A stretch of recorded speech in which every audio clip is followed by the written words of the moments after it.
Welcome to the Hawkeye Sidekick podcast. We have Michael Martin on to talk about tennis. We're in mid-January, middle of winter here in Ireland, but in Australia it's gotten pretty hot for a variety of reasons as we lead up to the Australian Open. Mike, how are things? Hello, Mark. How are you keeping? Good now. Yeah, Mike, do you want to give yourself a quick introduction to everyone?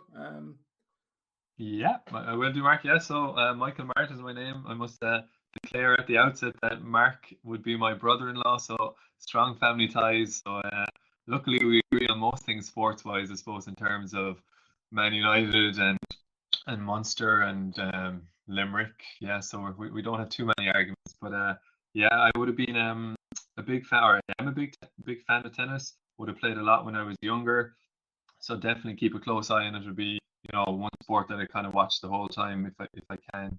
And yeah, looking forward to the Australian Open. As I said to Mark, probably never a better time to talk about tennis on his podcast because it's been in the news, front page and back page, as they say, over the last week and a half. And this Novak Djokovic story in Australia has kind of transcended the sport and leads to bigger questions than just tennis, really, I suppose, in terms of COVID-19 and vaccination and all the opinions that go with that. Exactly, Mike. I mean, for tennis, I think the last few months has been pretty difficult in terms of image, PR, particularly when you think of the Peng Shuai episode in China. That was pretty unsavory. And then for that saga to just die down a little bit, and then we had the Novak pandemic, the exemption, the political football, as it were, with Scott Morrison getting intervened. Mike, what are your general thoughts on it? It seems to be a collective mess from all parties. Yeah, absolutely. No big winners, or no winners at all, I suppose, to be honest. Big loser, probably Novak Djokovic. I don't know, maybe depends on what part of the world you live in, but certainly here in Australia, he's a big loser out of all this. In our part of the world, we've come across that way as well. Obviously, as many fans around the world, I'm sure if you were talking to someone in Serbia, they would back him fully, which they're entitled to do. But yeah, just really interesting. I mean, the whole thing has become a circus, really, since he put up on Instagram on the 4th of January that he was flying to Australia. And that kind of took people by surprise because this is something that had been coming for a good few months, as in people, particularly in the tennis world and in the sports world in general. I mean, he's the world number one. He's so well known, and his stance, if you call it that, or his opinions on vaccination have been well known. So, like, people have been watching this Australian Open for a number of months to see would he be able to play, would he get into the country, and people thought he wouldn't. Let's be straight about it. It was a big surprise in the first place that he got a medical exemption in inverted commas to come and play. But it just hasn't been handled well across the board, I'd say. I'd agree with you there, Mike. And I think even from the angle of Australia as well, from your state administration to the Australian Open organisers to the national government, there's been a complete breakdown in communication between all those three. I mean, let's remember that Djokovic and his camp got an exemption from the Australian Open organisers and also the state of Victoria. And that state of Victoria, the majority ruling party, is in opposition to Scott Morrison, who's the Australian Prime Minister. So when Morrison gets involved, conscious of elections coming up in the next few months, it's a complete and utter political football that Morrison's basically thrown in here. And, to get votes, it's been just literally a hot potato over in Australia in terms of all the restrictions, particularly in Victoria and Melbourne, where they've had to serve plenty of restrictions, quarantines, and for a world-class star of Novak Djokovic's stature to come over, and one rule for Novak and then one rule for everyone else. It has sat very, very uneasy, I would say, with an awful lot of Victorian residents, I would say. Yeah, absolutely. I mean, like a lot of Irish people, I'd have friends and family living in Australia, and I was in contact with two of them there on purpose over the last week and a half just to get their take on it. And only a small little snapshot, but again, like, as you can nearly guess, they were saying the vast majority of people didn't want him there, and not even in a personal thing, but as in, if you've been in the longest lockdown in the world, your family, your friends who are Australian citizens who are fully vaccinated and still cannot get back into their own country. Or, I know it's eased a small bit now, but like that was the way it was for a long time.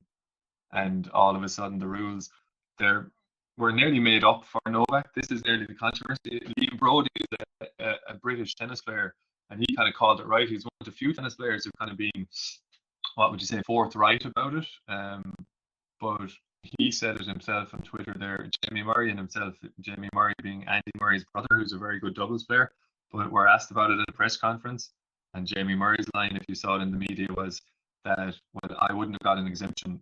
And Liam Brody came out on Twitter shortly afterwards and basically said that up until about November time, there was no talk at all of medical exemptions for the Australian Open.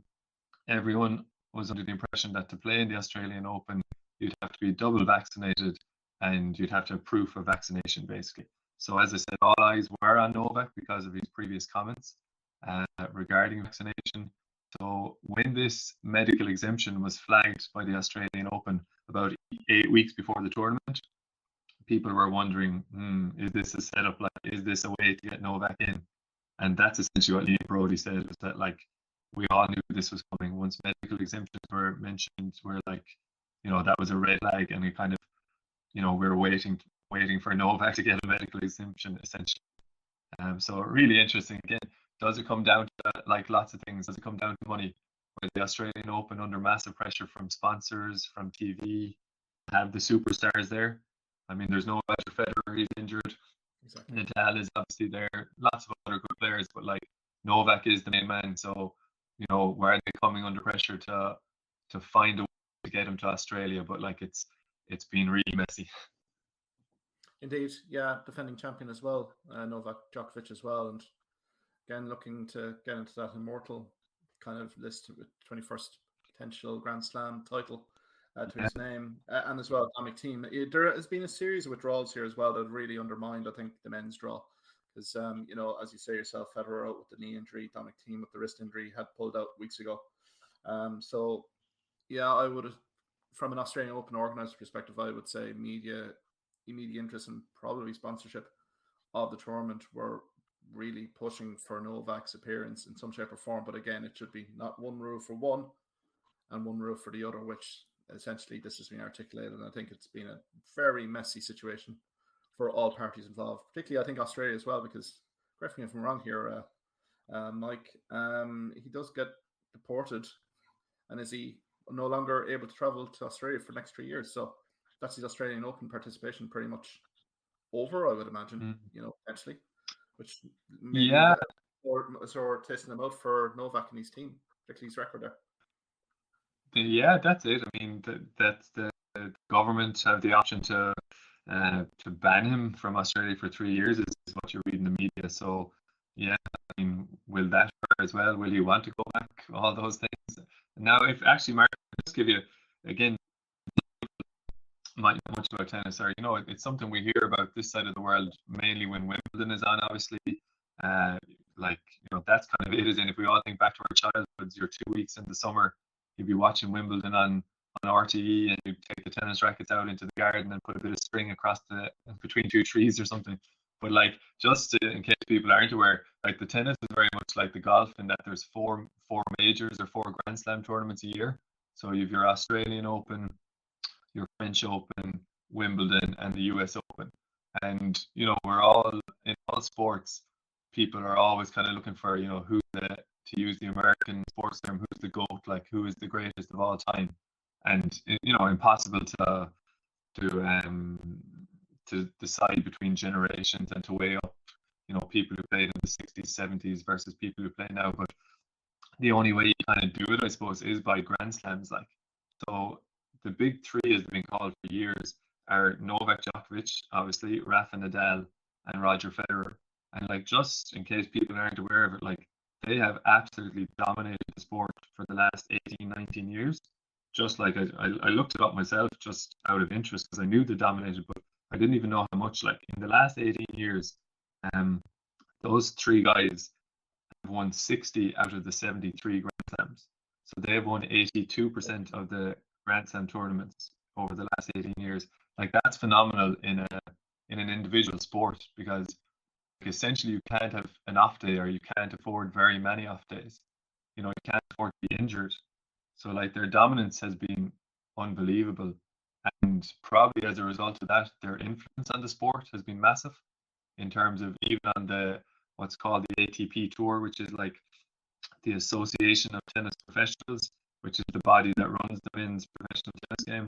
But like these three guys, because they're there so long, they probably have a big influence on that organization, rightly or wrongly. So, you know, you have all these kind of political things in the background, like as in the ATP have stayed relatively quiet throughout the whole thing, but you'd wonder, did they want Novak there as much as the Australian Open, you know? Exactly. No, that was a great overview as well, Mike, because as you say yourself, I remember my childhood. Really, it was Wimbledon was the key one, and you know, your father would tell you cut the lawn, and then you get a few tennis rackets and kind of replicate what was on SW19. But you know, it's a Yeah. massive statistic you've just shown there in terms of those three guys. They're the greats of the game. And to say Mm. it for the other guys within the tour, it's very much slim pickings in terms of, as you say, profile, Grand Slams, sponsorship deals. I mean, these three guys really have, you know, dominated in terms of that. Yeah. So, And yeah, yeah, after you, Mike. so, sorry, Mark. Yeah, no, just to be clear then as well, like I mean, Novak and is 34 years old, Rafa is 35, and Roger is 40. And again, people are probably aware by now, but like all these three guys are tied on 20 Grand Slams each. So you know the race is definitely on, as you said, to get to 21. But like just Novak is kind of he's the youngest of them, but only by a year. But he was kind of the last one to win his first Grand Slam, and since 2011, like which is only 10 years ago. So like he has won 44% of the Grand Slams himself. So in the last 10 years, he's nearly won half of the Grand Slam tournaments. So like we have he is a bit of a divisive character maybe in this world perhaps, and we'll talk about that now in a minute as to maybe why. But like you can't doubt how brilliant he is. I mean, he's so talented, so hardworking. You know, he's driven. Like, I mean, the big problem for the rest of the tennis world is after what's happened to him this week, this could drive him on for another 5, 6, 7 years.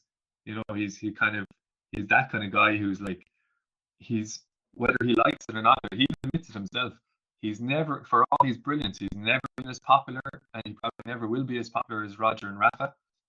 As in, they just, you know Roger Federer yourself. He's kind of nearly a sponsor's dream, isn't he? Like in some ways, he doesn't put a foot wrong. He's cool, calm, and collected nearly all the time. Rafa the same. Even like I'll put my cards on the table and say like I very much in the Roger Federer kind of camp. But like so Nadal used to beat Federer a lot, but most people never disliked Nadal, if you know what I mean, because he couldn't like his he was just such a good player and so kind of came across so well himself, like win, lose or draw. But like whereas Novak, again, for whatever reason, and we can mention some of the reasons maybe that we think in a minute, but he's never had that kind of popularity around the world. Now he is very popular, obviously, but definitely not to the same level as the other two guys. Oh, completely, Mike. And I think you've brought up a great point in terms of motivation. What motivates these guys to get out of bed in the morning, put in the hard yards in the gym, on the tennis court, the analysis, preparation. For Novak, this is a big, big kind of motivation factor, I would say. The fact that he's now no longer able to defend his title, he's going to be an absolute wounded animal for the rest of the year here. I think he has a massive point to prove to everyone within the sport, and as I would probably allude, sporting public in general. And as you say, instead of maybe finishing up his career in the next 2 or 3 years, he may ascertain that I need to go for another 4 or 5 years here to really cement my place, my legacy in the sport. So I think it might be potential bad news for anyone up and coming guys like Zverev and guys like that coming through. But yeah, there is Yeah. probably a body of evidence here, Mike, I would say, to support that popularity point. I'm just thinking back to the Adriatic Open during the height of the pandemic, when everyone was hunkered down in quarantine, and then you saw the images of that cringeworthy disco nightclub, disco ball, party that went on, and then the majority of them get COVID after it. Like it seemed like completely on another stratosphere to what the rest of the world was probably experiencing and suffering at that time. No real ramifications or background to decision making to hold a tournament in the first place, but also then the lifestyle and the post parties after it.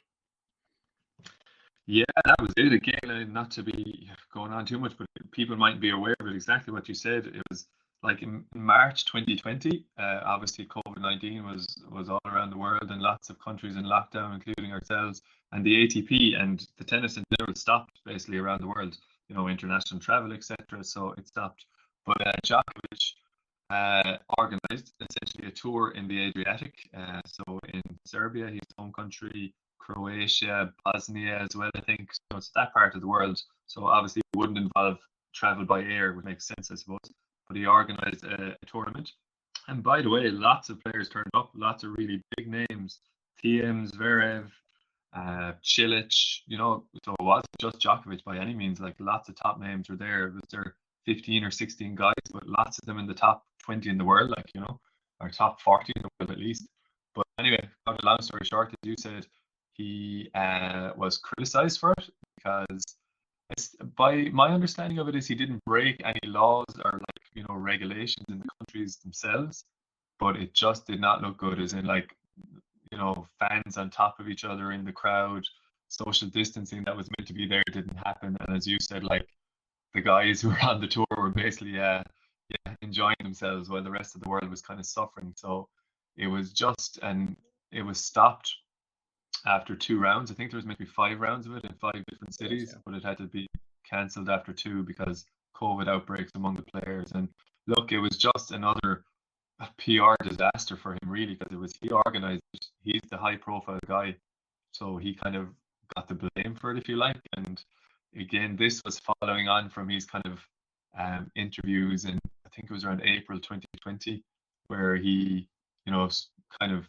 said that I don't want to misquote the guy now, I don't think he said did he necessarily say he was against vaccination, but he certainly didn't come out strongly in favor of it, and he certainly was very much against the fact that he'd have to be vaccinated to get into countries to continue his tennis career. He wasn't in favor of that at all. Exactly.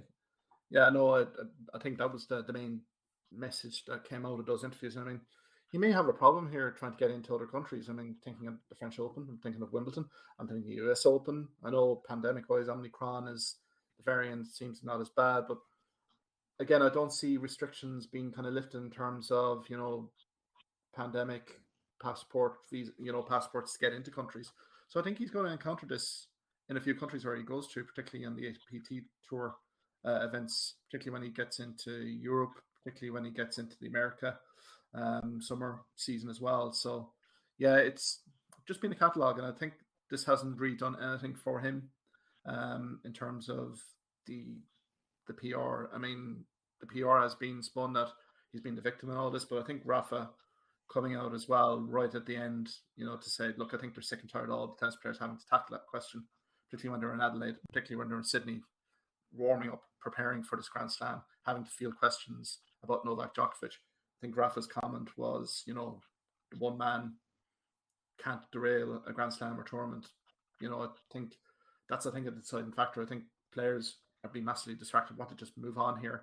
I think from Novak's perspective here, I think there needs to be a little bit of reflection time here in terms of how this has been handled, particularly in his camp, because ultimately the application form that he submitted to Australian immigration seems to have had a few holes in it, from trying to explain things away. That December 16th appearance, when we've been hearing in the media that he was diagnosed with COVID-19, there's a media appearance of him, I believe it's in Belgrade, literally a media appearance. So things like that, those anomalies, I think, didn't sit well.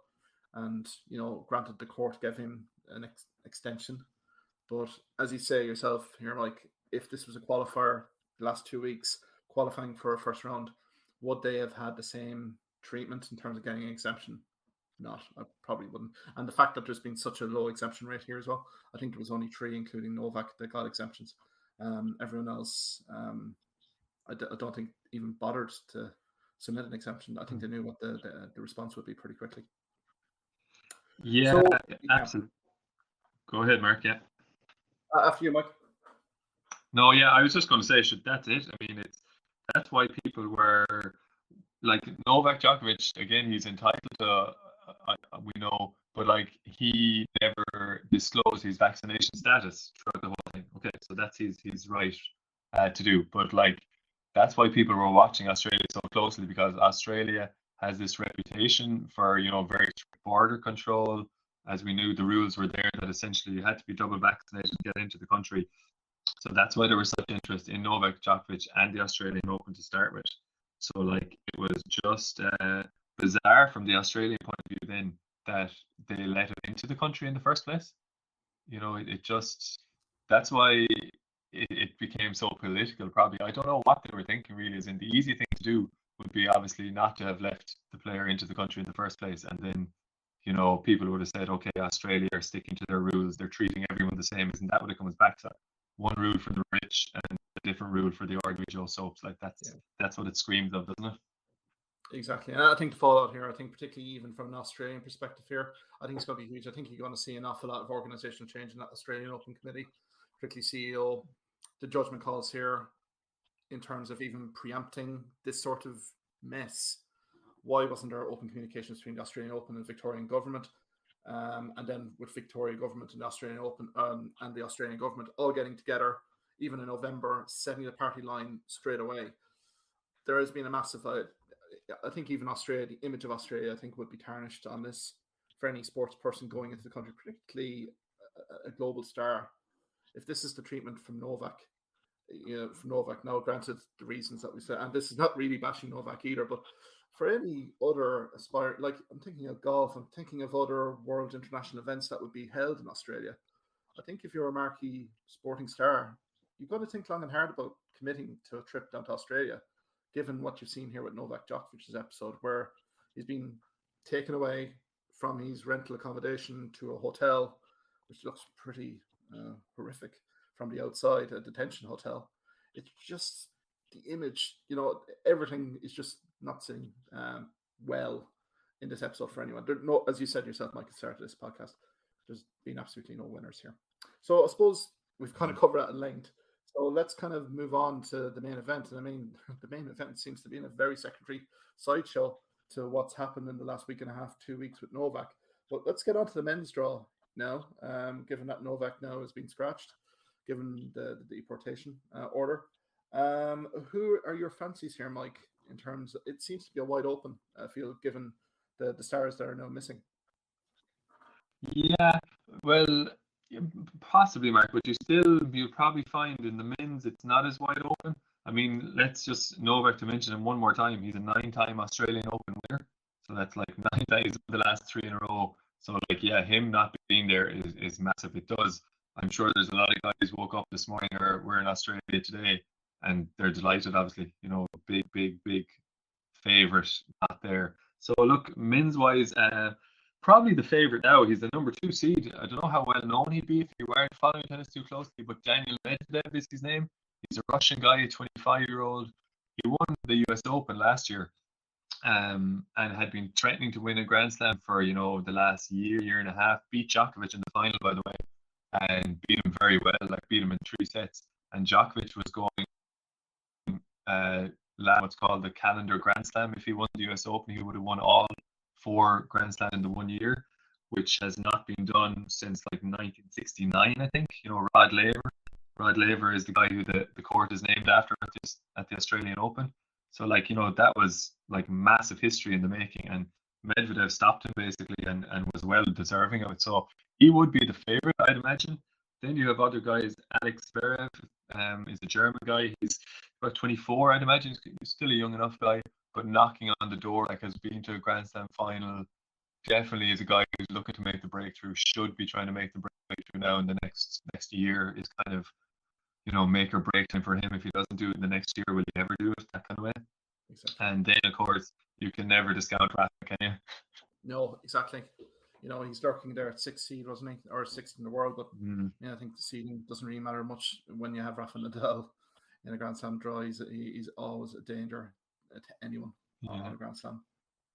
But like Zverev he's had a great end of year, hasn't he? Like, I mean, if you think about it, he won the Tokyo Olympics, gold medal for Germany, and then the ATP finals at the back end of last year. I mean, he should have massive confidence going in, given those two triumphs alone, really. Yeah, absolutely. I mean, he'd be my pick, I think, as in just in terms of it's the Australian Open is on hard courts that should suit him. Again, people might or might not know the French Open is on clay, which is Rafa Nadal's main surface. He's dominated there, like, so the surface makes a big difference at that top level. It definitely does because there's not a whole pile between the guys. So I would actually go for Zverev if I had to pick someone. Look, that's not a lot of people would like. That's not, you wouldn't want to pick Zverev as a potential winner. But aside of those three guys, like you're kind of looking for youngins. You're saying who's going to step up next, who'd make it through. There's people might have heard of Stefanos Tsitsipas, who's a Greek guy who would be in the mix as well, but he's only coming back from injury. He's an elbow injury, as far as I know, and he'd do well. He might do well to get through the full 2 weeks. It's 5 sets, but he's a guy who should have a big year as well. And outside of that, just to mention one or two other names, kind of the next year or two younger, so it might take them another couple of years to build up that strength and that experience. But there's a Norwegian guy, which is slightly unusual. Casper Ruud is his name, but he's definitely up and coming. And I might pronounce the guy's name correctly now, but there's a Canadian guy, Felix Auger Alisimi, is how I pronounce it, if that's correct. But yeah, very talented. He's 21-year-old, all the kind of skills, but even if you see him, he still looks a bit light. He doesn't look as strong as the other guys physically, so might be a bit early for him yet, but he's a name to watch in the next year or two as well. So look, when Federer isn't there, now Djokovic isn't there, it just opens it up, and it's probably good. Like tennis in some ways, men's tennis, like you could do another 2 or 3 extra new names, because Andy Murray obviously is doing really well, making his comeback, but he's not going to get back to that level. Like he's doing brilliantly to be where he is even now. His career looked finished through injury. So some fresh faces and fresh names would probably be good for the game. Exactly. And you mentioned Andy Murray there, and be remiss not to mention Andy Murray's name, particularly on the last 2 decades. I mean, he was kind of flirting with that top 3 as well. He's won a few Grand Slams as well, and he's contended a few Grand Slams. And again, his hip injury, stuff like that. For him to come back to where he is, and I was happy to see him come back in that Sydney International final, but he faced Karasev in the final, and to be fair, Karasev just had a bit more to him, and maybe a dark horse to get into maybe a quarterfinal. That Karasev, he had a good performance against Murray. He seemed to be a good all rounder, and Murray is facing his apologies to any Georgian fans that are listening to this podcast. Silvashvili, big hitting Georgian player in that first round, and he's another guy, with his age profile. Hopefully, as you say yourself, Mike, we're going to see 2 or 3 young guys really emerge from this tournament and grow and develop and challenge the top 3 really. And I think for Rafa's sake, if Rafa's match fit and is fully kind of confident in his own body, I think sky's the limit with Rafa in this tournament. But I think if he gets involved in a few 5-setters, particularly in the 3rd round quarterfinal, that may give a chance to a few of the younger guys as well, because given Melbourne, middle of the summer, the temperatures will be high and scorching. So I think the Rod Laver court is nowhere to hide, particularly if you have some fitness issues in the background. So yeah, for me, I'm thinking it's probably Medvedev's to win. I think he's a great player, but again, he has to show it, doesn't he, Mike? I mean, particularly in these Grand Slams, he has to really kind of kick on, and same with Zverev as well. I really do like him in terms of his all-round game, but I think either of those two, and maybe kind of someone like Karasev as well, to provide maybe a bit of a dark horse dimension to it. We might go down to the women's draw. I mean, Venus Serena, not in the Grand Slam this year, which is unfortunate. But again, Australia interest really, I'd say, is really focused on Ashley Barty. Mike, I don't know what impressions you have of the women's draw here and who we should be looking out for. Yeah, I mean, God, talk about very hard to predict. I mean, Ash Barty she's world number, she's Australian, as you said, which is obviously her home Grand Slam. She's 25. She's won 2 Grand Slams so far. I'm pretty sure she won 1 Wimbledon last year, didn't she? The other Grand Slam she's won escapes me now, of course. US Open maybe, but anyway, I'm pretty sure she's 2 Grand Slams and would love to do well at home. I don't think her record in Australia is fantastic. So, sometimes, being at home can really help you. Sometimes maybe it doesn't. But look, she's the number one seed, so you'd expect her to go far in the tournament anyway. After that, the women's can be so hard to kind of predict. There's so many good players around the same level that you often find like that there's a lady comes along and she has, a brilliant year and she might dip in form the following year and, there is that same dominance, which is maybe a good thing. I don't know, is it a good thing or a bad thing? Depends. But like, I mean, if you want a few names, obviously Naomi Osaka is probably the biggest name in women's tennis. 4 Grand Slams, one today. Fantastic. Yeah, she's only 24. Yeah. I mean, I don't know if you know as well as me, Mark. She took a break for mental health reasons and was very open about it, which is good and refreshing to hear. And and rightly so. She took a break if she needed it, and but she's back now. Is this her first tournament back? She played a warm up tournament, but this is her first Grand Slam back anyway. This will be her first Grand Slam back. Yeah, she did participate in some warm up events and played pretty okay. So and it's great to see her back. And she's been a breath of fresh air, I think, in terms of mental health and getting yourself right in that space. I mean, the whole schedule, the life of a WTA player, ATP player, we always think is a bit extravagant. Traveling around the world to the best places, the best venues, but there's another side to that as well, that you're away from home, from your loved ones, your family for quite a long time during the year. And it does take its toll. And in fairness to Naomi Osaka, she did really highlight that issue superbly well. And let's hope for a good long term for her. Yeah, and you're dead right, Mark. As in, we all probably with a lot of professional sports, we all think it's it's glamorous, and we as kids particularly, like you aspire to be. A lot of people aspire to be a professional footballer, tennis player, golfer, whatever it is. But and they make good money if you're at the top end of it, obviously. But yeah, there's sacrifices with it. As in, Djokovic, I know he moved to Germany as a 12-year-old. Andy Murray moved to Spain as a 12-year-old, as far as I know. There's an interesting one actually, if people mightn't have heard of the lady, but Belinda Bencic, she's a Swiss tennis player. You'd have heard of her, Mark. Yeah. She won the Olympics for Switzerland, but very talented player, obviously. But had never won a Grand Slam, but has had a fantastic career generally. But I remember reading about her, and from what I read, her family basically moved when she was 4 years of age for her to pursue a tennis career. As in she was in Switzerland, and they often moved to a different city at 4 when she was 4, just to give her the best chance at a tennis career. So it's big commitment, big sacrifice, and as per usual for the people it works out for, there's probably another, for every one it works out for, there's another 20, 30 that it doesn't, so it's a good life, I'm sure, if you're at the top end, but it's probably not as glamorous as we all think either. I'd agree with that. I think the drive and determination to get to that next level, you only see it with the Murrays as well, with Judy as well, from Dunblane in Scotland, having to really kind of take the guy's career at the scruff of the neck, bring him to Balotelli, bring him all around the world for coaching.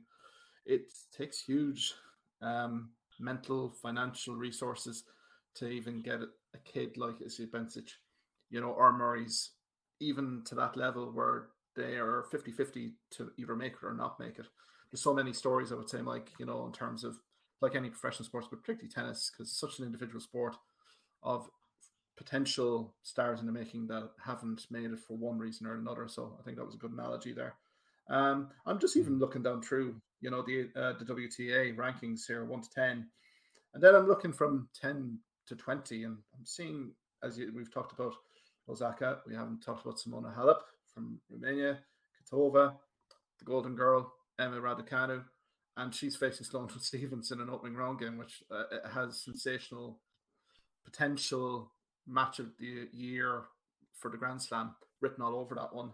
And Keys as well, who won the Adelaide International as well. And Izzy Bencic as well. She won the Tokyo Olympic gold as well for Switzerland. So you just never know here, Mike. And also the Spanish lady, her surname, I'm going to absolutely murder, Muguruza, who won the ATP final. So I think there's an awful lot of live threats here to win that Grand Slam. Yeah, absolutely. And another girl, Iga Swiatek, again, her pronunciation might be great, a Polish lady, And Yes. she's only 20 years of age. I mean, and I think Mark, she could be seated number 3, number 4, as in she's again. There's so many of these ladies who are so good, that like, and it's kind of unfair, really, I suppose, because you've heard constantly of your guys in the men's, but again, that's just because they've been so dominant for so long. Your Djokovic's, Nadal's, and Federer's, whereas the women, because there's so many of them around the one level, you probably don't hear them as much, if you know what I mean. Exactly. But Definitely there is Jabbo as well, who seems to be quite an up and coming prospect from Tunisia, which is great to see. North Africa being represented, and also Kerber. Kerber is starting her campaign on Tuesday, and real kind of sleeper there. If she could go deep, she could cause an awful lot of issues for an awful lot of opponents, particularly second, third round as well. So I suppose, Mike, let's put yourself on the spot here in terms of the women's draw. Who do you think will win come 2 weeks? yeah, I'm going to go for Simona Halep. It's definitely not. I put it this way. I've already kind of gone for Alex Zverev in the men's, and as I said, I don't think a lot of people, you wouldn't want to be a genius to kind of pick him out. Whereas the women, it's much harder. I mean, you'd nearly love to see after the first week who's left in it, and when you get to the round of 16, you kind of see what the form line is. You know who's playing well.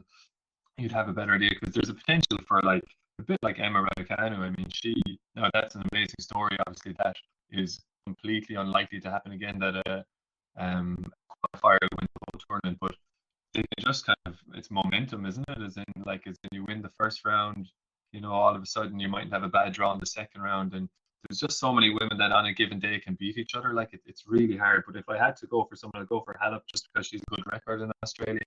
She's won Grand Slams before, and coming in a bit under the radar, actually. We didn't mention her there initially, well, you did, but she's a proven winner, basically.